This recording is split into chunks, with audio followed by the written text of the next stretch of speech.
Good morning. Driving is one of my favorite things to do because in that space I'm thinking, I'm processing and all that jazz, but I'm gonna keep my eyes on the road as I chat with you just because I wanted to give an encouraging message about what it is like to navigate through a journey or a story of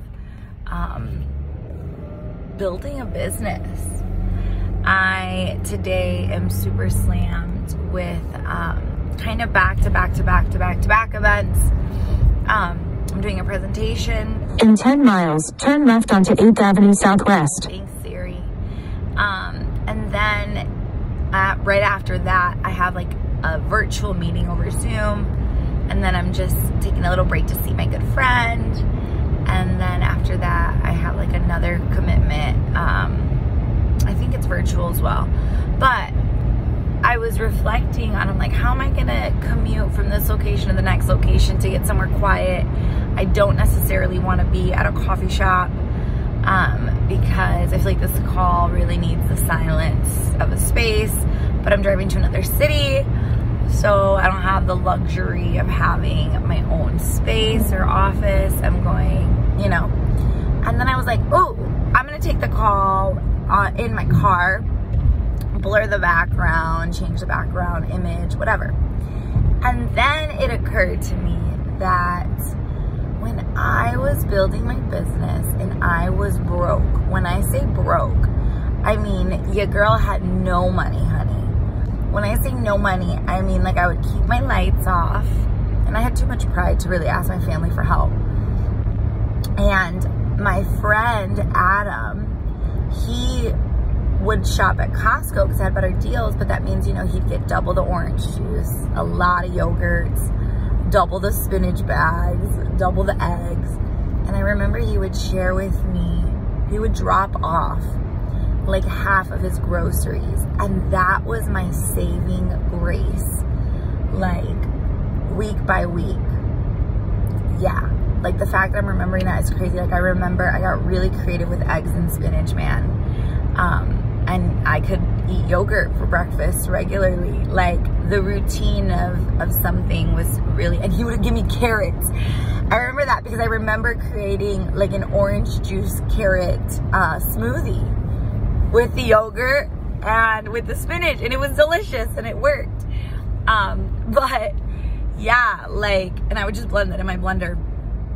But if it weren't for Adam, so shout out to Adam, when I first published my first book, he was the first person I gave a book to because I wanted him to know that he was like super crucial in my development as a business owner slash not quitting in life. It's that real. But I was reflecting right now on my drive. Let me go back, let me explain.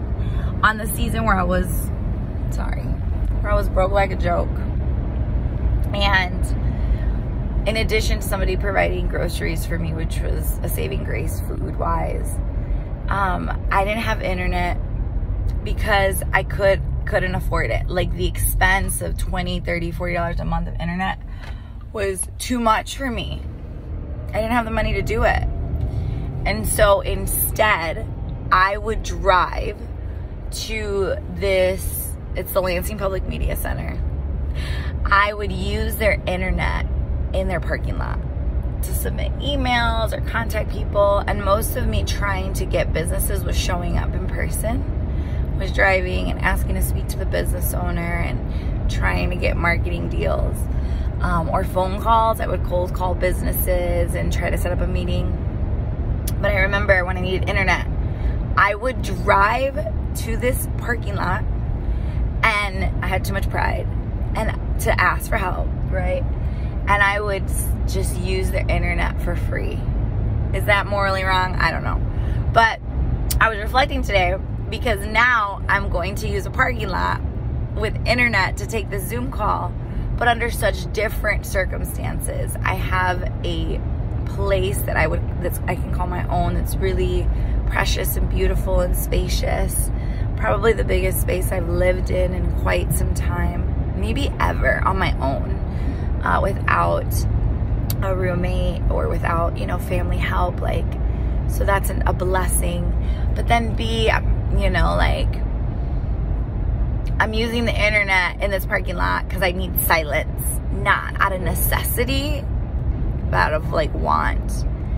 And I wanted to record a video because I think that sometimes on social media we really lean into sharing the glorious stories, and it's weird. People have been showcasing cars and money and like, it's almost like they're leading with the glorification of the things they acquired.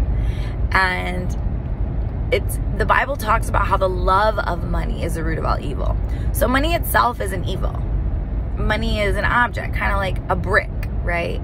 Like a brick could be used to throw it towards somebody's windshield and bust it, or it could be used to build a home. So money itself is an object. It is a currency.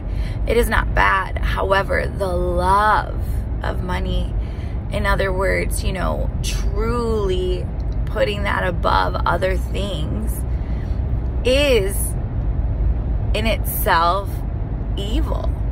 And you'll see this when you see how people treat others because of the money they're spending, or, you know, and I just think that we could dissect my theology, but God talks about favoring the humble and humbling the proud, honey. And so if money is our idol, or desire of these things become more important than God himself, or the process of acquiring it and your partnership with God while holding hands with him, or, you know, I'm kind of all over the place with my thoughts, but I wanted to share part of the journey is this process where it's not luxurious or glorious, but it is like sheer faith and hard work and many yeses in private before you ever see it in public. And that's what I was reflecting on this morning as I am on my way to a presentation because in another city. Yeah, it's kind of crazy.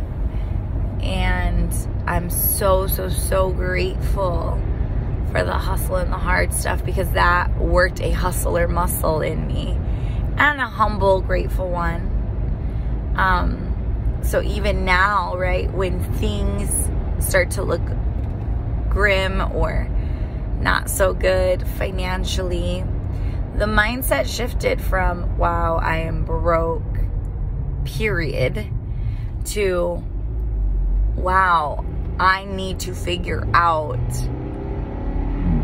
how I can afford this. There will be a time I can afford this. In the book Rich Dad, Poor Dad, he talks about the two different dads, and he says that one of the dad would respond with, we can't afford it, period. And the other one would say, we can't afford it yet, or what do I need to do to afford it? So it was a question which allowed the mindset to keep learning. And I think I had that mindset back then. I still have that mindset now. What do I need to keep doing to keep learning to be better? Yeah. So that is something I just wanted to share with you. So if you're an entrepreneur, if you're trying to figure out how to do whatever, build your business, work through your brick and mortar, build that marketing company, that digital company, do drop shipping, e-commerce, run a nonprofit. Shoot, even to pastors, I'm just saying, because that is a whole building of a body of people, and trying to make it a sustainable nonprofit as well. Don't quit, and remember your humble beginnings. Like mine was sitting in a parking lot using somebody else's internet and living off of groceries that somebody else dropped off at my home. What are your ways in which you have recalled some of the struggle? Who helped you? And think about that as you help others embark on their chapter. You know? And don't fall in love with these items and the idea of a brand new car and this and that.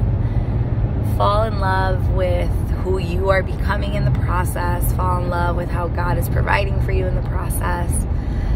Use it as an opportunity to build your boldness, your faith, your bravery.